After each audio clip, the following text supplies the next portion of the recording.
If you've ever started your own business, you know that most businesses start with some sort of a plan, right? A business plan, which really forces you to kind of think about your business and what you want to do and why you want to do it. So if your kid is starting a business, do they need a business plan? Is that a good idea?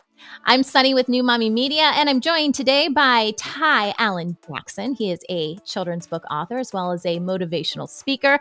Hello, Ty. Welcome to the show. Hey, Sunny. Thanks for having me. All right. So, Ty, in your book, which is now available on your website, tyallanjackson.com, you talk about business plans. So let's dive into this. You know, like I said in the intro, we're familiar with business plans, especially those of us who have started our own business. Do kids need a business plan if they want to see something through?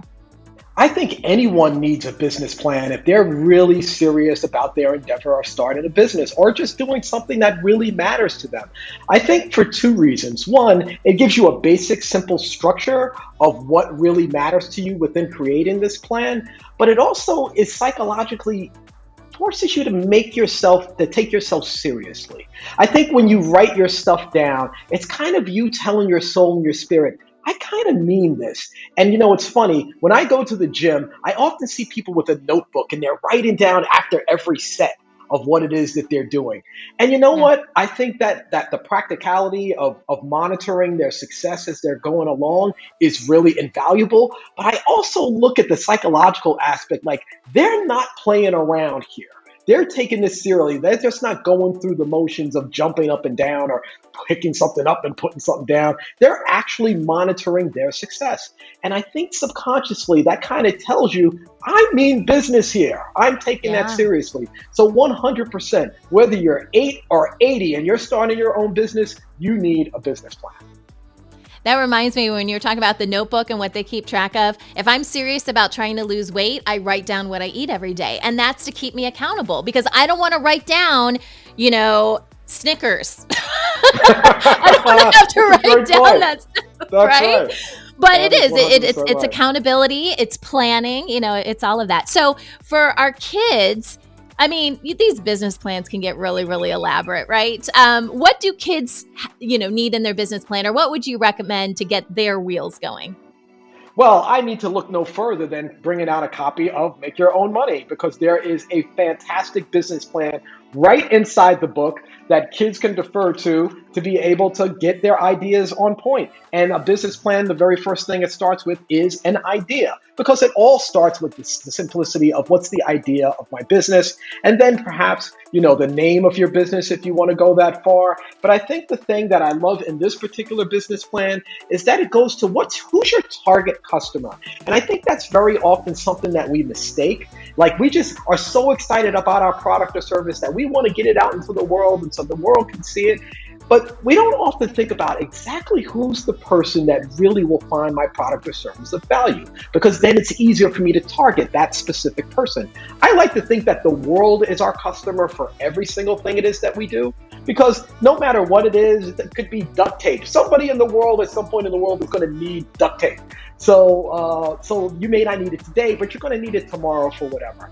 But to know specifically that someone that works in the field that will need duct tape on a consistent, regular basis, I'm going to knock on that door and I know exactly how to reach them because I know that they use this specific product or service all the time.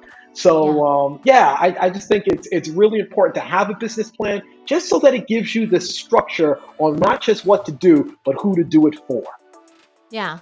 And I'm not sure if technology has something to do with this now, but I feel like we can get a lot more niche with who our audiences are. I deal with this, just in my business all the time. I can really dial in, and it doesn't have to be a product that's for everybody.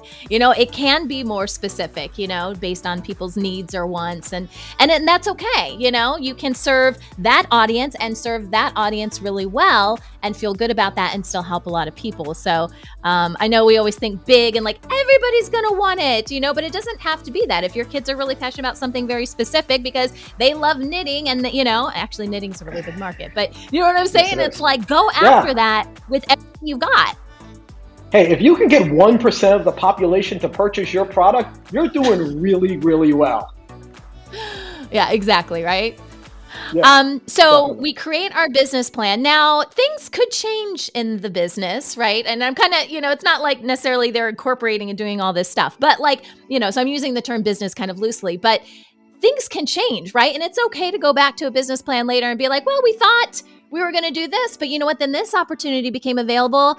And again, I'm using real businesses as an example because I've heard a lot of stories of people launching a business. They thought it was going to go in this direction. And then it was a huge success, but in a totally different direction. So we can 100%. adjust things as we go, right?